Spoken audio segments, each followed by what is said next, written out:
1st. And each day we thought we were going and nothing happened. Finally, on the eve of June the 5th, we got the word that the D-Day was on. And at that time, as I said, we were on our ships already, and we took off early that morning. And I'm talking about early, we took off about 3 o'clock in the morning from Portsmouth. In what kind of a ship? We were on a big transport, and all the troops were on this thing. We got about 3/4 of the way there when we were given the signal to get ready to go over the side of the ship into the landing crafts. A landing craft holds 36 men, and the landing craft I was assigned to was this sergeant that I had met and his group, and we went over the side of the ship. But before we did that, he came over to me and he said to me, "Arthur," he says, "all my men had signed a dollar bill. This is the dollar bill that we signed, and you can see it's the original." Oh, you've got it up there. That's the original. Upside down. On that bill was all the names of the gentlemen that were going to be in our landing craft, which were 36 men. So if you take down the original bill up there, you will be able to read 36 names. I'll get a photograph of that before I leave. I can take it down if you want to. We'll do that a little later. I usually use that when I go to school, because I don't want to lose that. No. Here's a better copy of it, by the way, if you want to take a look. Here's a better copy of it.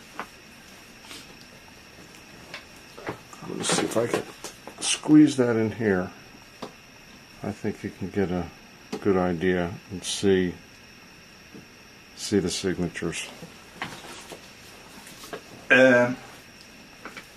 We went over the side of the ship and into the landing craft, and we were explained that we were in the second wave. The first wave that hit Omaha Beach, 80 to 90% were either wounded or killed.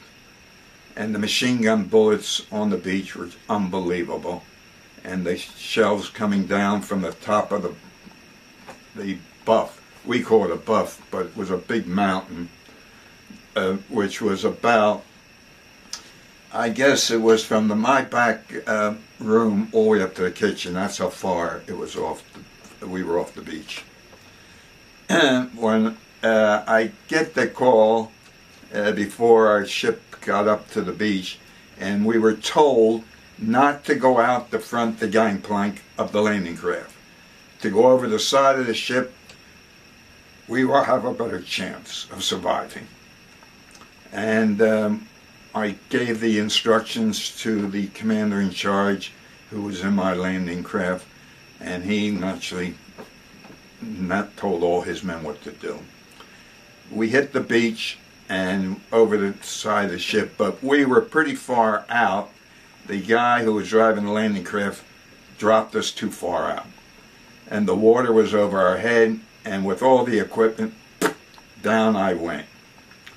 I had a radio and all this equipment. I had to make a decision, and I dropped my pack with my K rations and my clothes. I figured I can always get another one of those by minute, and I get another radio. And I came back up, and I found out that I wasn't the only one that couldn't swim too well, and we all worked our way into the beach. We were on that beach, which probably was the longest day of my life. And if you saw the movie Saving Private Ryan, you cannot get a better idea of what that landing was like than Saving Private Ryan. Also, there was no way to get off the beach because of the buff, and we had to cut a hole in the buff, and there's no way we could do it because in the first wave, Almost all the engineers that were in that group were killed. Finally, I contacted the battleship that we were on and told them that if you don't start shooting at the buff and open up, we'll never get off this beach.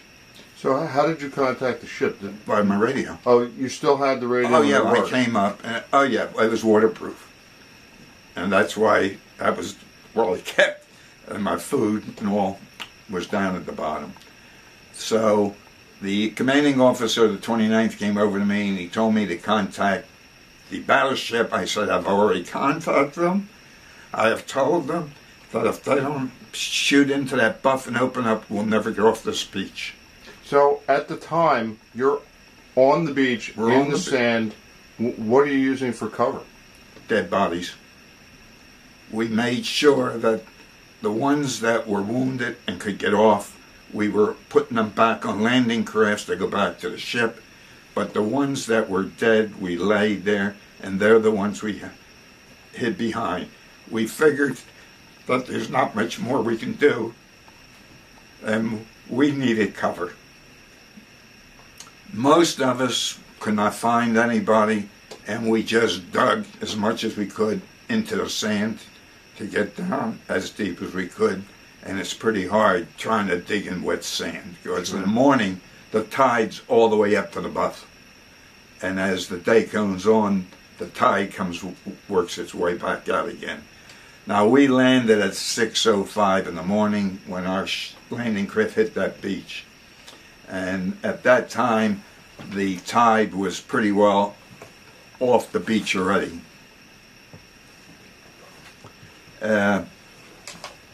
After the battleship started to hit that buff and finally blew a hole in it.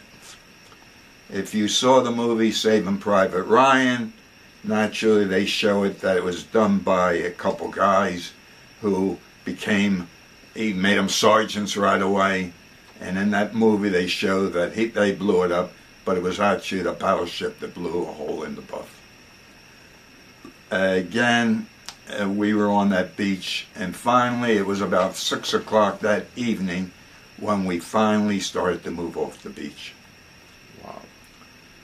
So were you facing pillboxes on the beach? We were facing, my wife and I went back to retrace my steps 3 years ago. From Cherbourg all the way up to Bastogne, not Bastogne, but from along the coast where all the machine guns, they build a road there. There's a road now. And that's where all the machine guns were. And then going from the road up is the buff. And you can still see there's still guns up there. They preserve some of the guns that are in the holes up on the top of the buff. These are the ones that were firing directly down at the beach with their 88 shells. So they were not in concrete pillboxes? No, no, that was, well, they were built, some of them were built that in fact, when you go back, a couple of them that they have now for samples show that there was a concrete in them, but a lot of them didn't have these. So they would dig a hole in the sand, dig it out, and then they put the cement in, and it became where they put their big guns at. Now some of them, most of them had that, but a lot of them only had the dirt.